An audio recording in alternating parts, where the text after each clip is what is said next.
In the meantime, interesting polling, and this is part of a broader point I want to make here. Interesting polling on Medicare for All. Now, you know what Medicare for All is when we say it, don't you? Because when we say Medicare for All, in terms of the plans that Bernie Sanders has presented or Jamila Prepal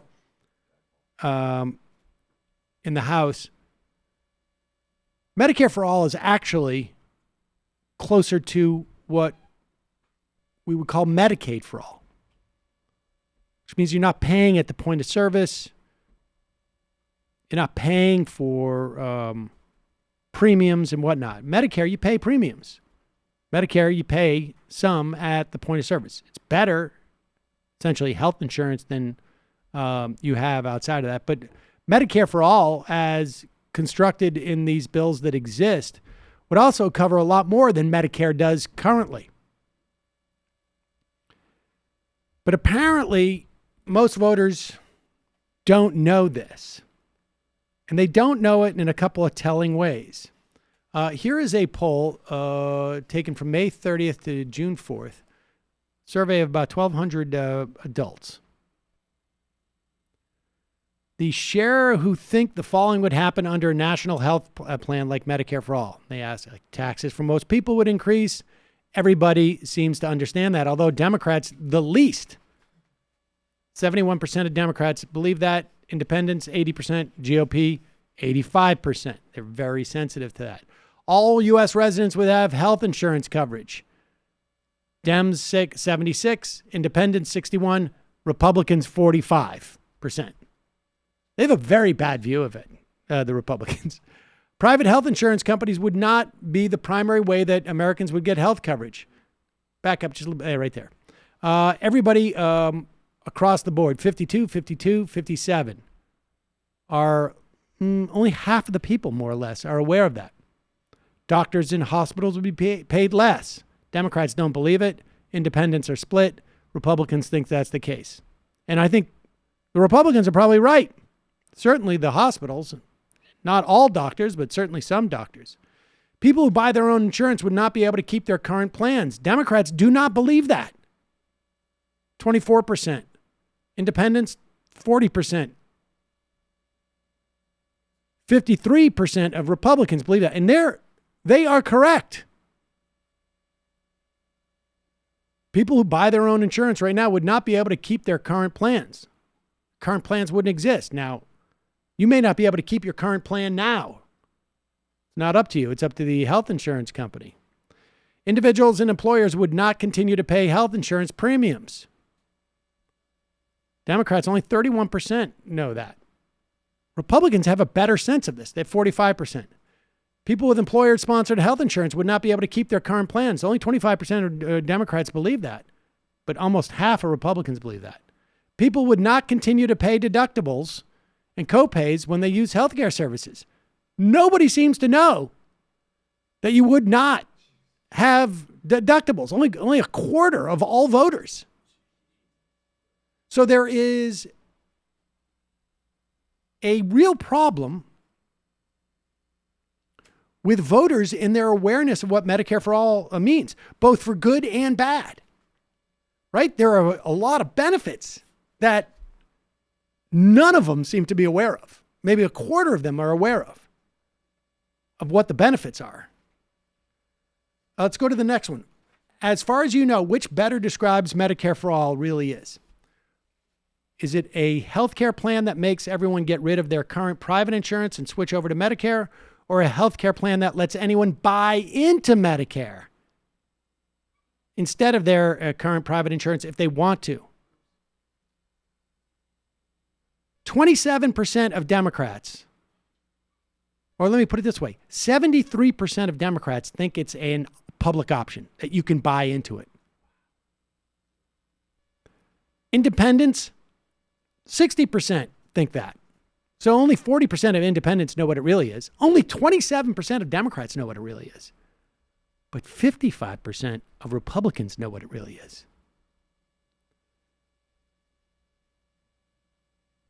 But of course, the problem is that the 55% of Republicans, they don't know any of the benefits. Apparently, not many of the Republicans do either. As our leaders in Washington consider changes to our healthcare system, which of the, oh no, that's not the one I wanted. It is, I guess we covered that. What benefits you would get. Oh, okay, here it is. And if you know that Medicare for All meant the following, would you support or oppose it?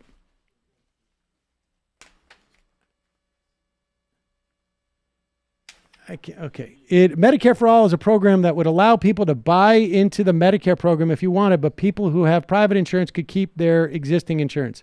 73% say that. They would support it.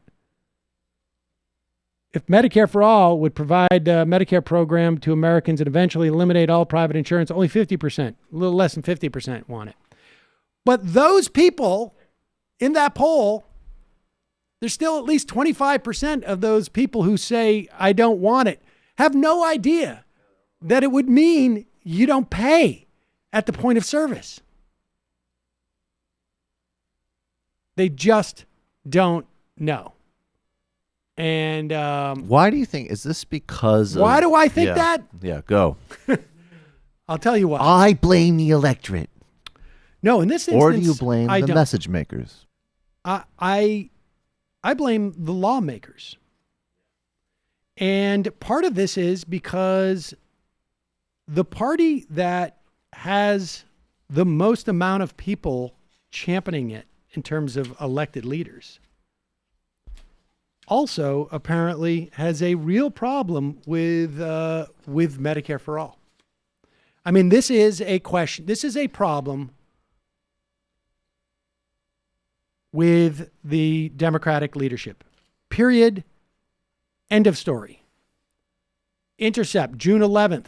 In preparation for Wednesday's hearing on Medicare for All before the powerful House Ways and Means Committee, the panel's chair met privately with Democrats to lay out how he wants it to unfold. Representative Richard Neal, Massachusetts Democrat. He's not good. Been in office since 1989, told the Democrats on the panel that he didn't want the phrase, quote, Medicare for all to be used. Instead, he said the hearing should focus on all the different ways to achieve universal health care or universal health coverage, which he said was a better term to deploy. Medicare for all, he argued, was wrong on policy and is a political loser. They do not want to inform the American public what Medicare for all means. They don't want to do it. We heard Nancy Pelosi's lead advisor go in and tell health insurance companies 6 to 8 months ago, it's not going to happen. Don't worry. So what you've set up is a dynamic where only your opponents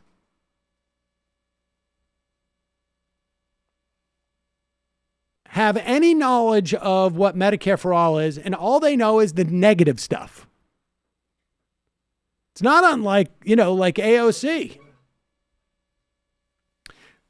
They only know the negative stuff. And why is this happening? There was a story in the Washington Post yesterday, 2 days ago. In recent weeks, Representative Sherry Bustos, chairwoman of the Democratic Congressional Campaign Committee, remember, this is the committee that's saying if you're going to challenge if you're going to primary any of our incumbents as a political consulting company, you're never going to get work from us. We're blacklisting you. Sherry Bustos has briefed fellow House leaders in private meetings about focus groups the committee commissioned in 3 key political battlegrounds. We don't know what they are. The upshot, according to 4 Democrats familiar with the findings, is that the public's impression of the new House majority is bound up in its battles with Trump, not in its policy agenda. And apparently, they're just completely flummoxed by this. Their worldview is no impeachment, run on a very, very vague notion of healthcare. The irony here, of course, is that in the run-up to the 2018 election, there were people on the far left, they were concerned trolling the Democrats, essentially, saying, you all you're doing is going out there and talking about Trump, and that's not going to win any elections. Well, in fact, they weren't talking about Trump because they realized they didn't have to, and they were talking about health care. But the fact of the matter is the reason why their health care message, or really I think it could have been any message, would have resonated is because the subtext of all of this is that Donald Trump is going to ruin everything. And it was specific to he's going to destroy the gains of the ACA, which is still more specific than... No, I mean... That was tied into it, but there were people running on Medicare for All. 50% of them were running on Medicare for All. The point is that what drove people to the polls was a hatred for Trump, and which did not depress the vote of people was that Democrats were just talking about healthcare. So Democrats were functioning as if they were, staying on message with but all the while they were allowing oxygen for hatred of Trump to carry the day. And by stifling the impeachment talk, they're starting to bleed that oxygen, because the fact of the matter is that fires do not just stay static. They either get smaller or they get bigger. You don't have an option of hitting the pause button here. So you got to offer more oxygen to this if you want it to continue to grow. Otherwise, it's going to shrink. It's a binary choice. Was that comment in The Wire when I can't remember who it was saying to that security guard, I know how you want it to be, but it's not that way. Marlo, you want it to be one way. You want it to be one way, but it's another way. And that's exactly what's going on here. And they're being incredibly ignorant about it. Let's play a clip of Nancy Pelosi reading off. Democrats have passed over 50 pieces of legislation. All good legislation. But I want you right now in your mind to think of the three most popular pieces of legislation that Democrats have, the ones that have gotten the most attention over the past couple of years. What would it be? What would be the three most? Medicare for all, $15 minimum wage, get rid of college debt, and Green New Deal. 4. She's going to name 50 things here. See if one of those comes up. I don't know if she's going to name 50, but she's going to name a bunch. I just want to start off the morning to say that Leader McConnell seems to take great pride in calling himself the Grim Reaper.